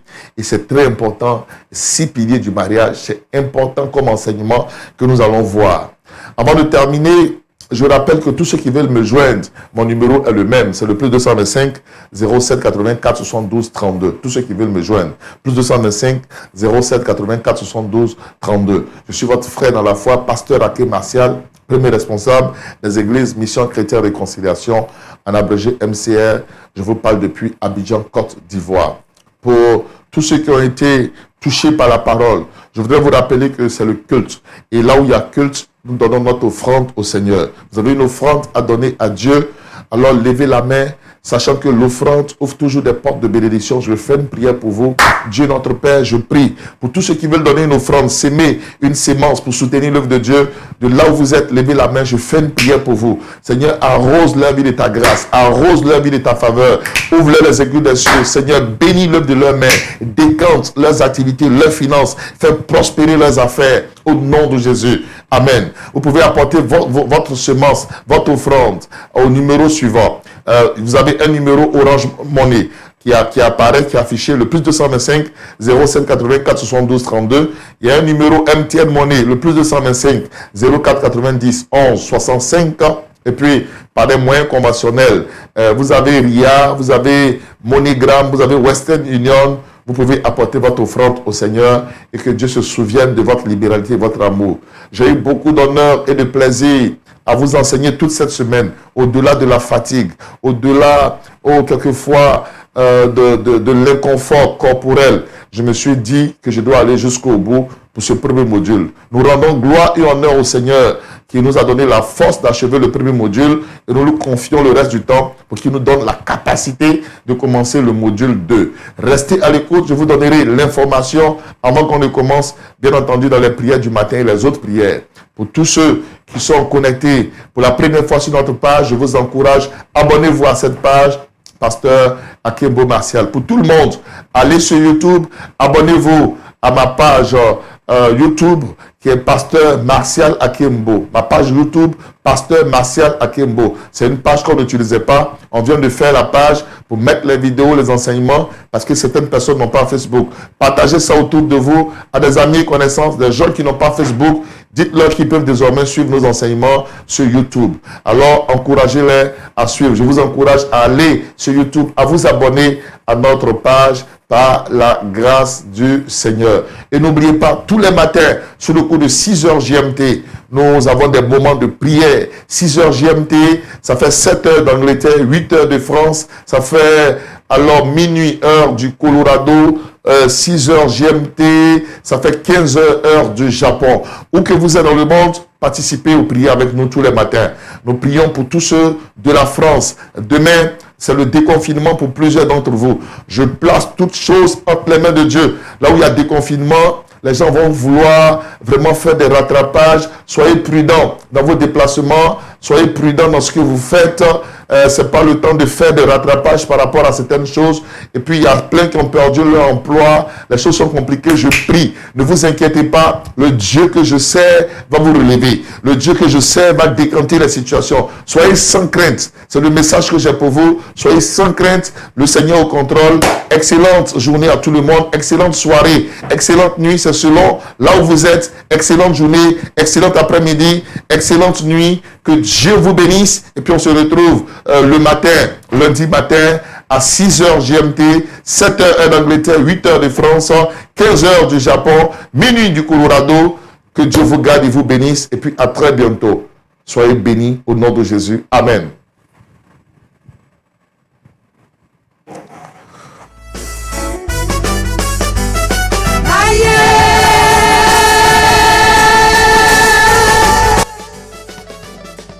Mon histoire dépend de toi, Seigneur.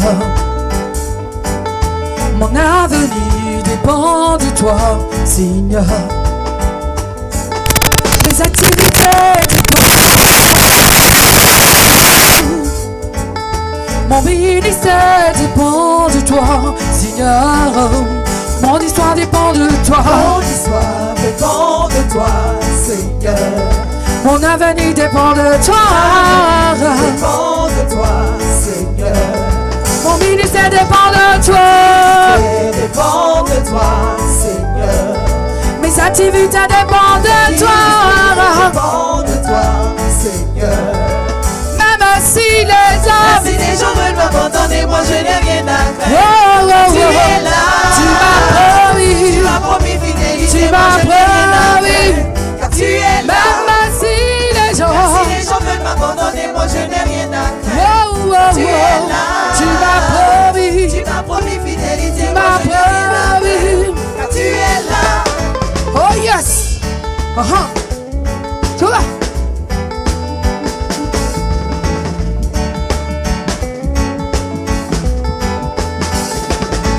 Alléluia.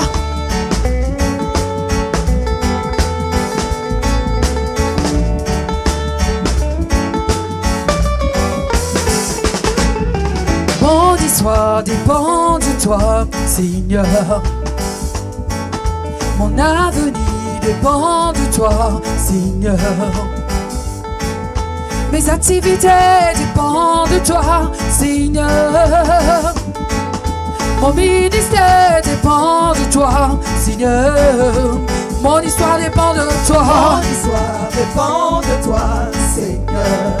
Mon avenir dépend de toi. Dépend de toi, Seigneur. Mes activités dépendent de toi. Activité dépend de toi, Seigneur. Mon ministère dépend de toi. Dépend de toi, Seigneur. Même si les gens, Si les gens veulent m'abandonner, moi je n'ai rien à faire. oh, oh, oh, tu m'as promis, Tu m'as promis fidélité. tu moi, m'as je n'ai rien à promis. faire. Tu es là. Même si les Si les autres, gens veulent m'abandonner, moi je n'ai rien à faire. oh, oh, oh, Tu es là. tu m'as promis, Tu m'as promis fidélité. tu moi, m'as je n'ai rien à promis. faire. Tu es là. Je ne suis pas seul, je ne suis pas seul, je ne suis pas seul. Je ne suis pas seul. Je ne suis pas seul. Je ne suis pas Je seul, ne suis pas seul. Je ne suis pas seul. je ne suis pas Je ne seul. suis pas seul. Je ne suis pas seul. Oh yes, il agira encore, Pour moi, il agira encore, pour moi, il agira encore, pour moi, il agira encore, pour moi, il agira encore, pour moi. il agira encore.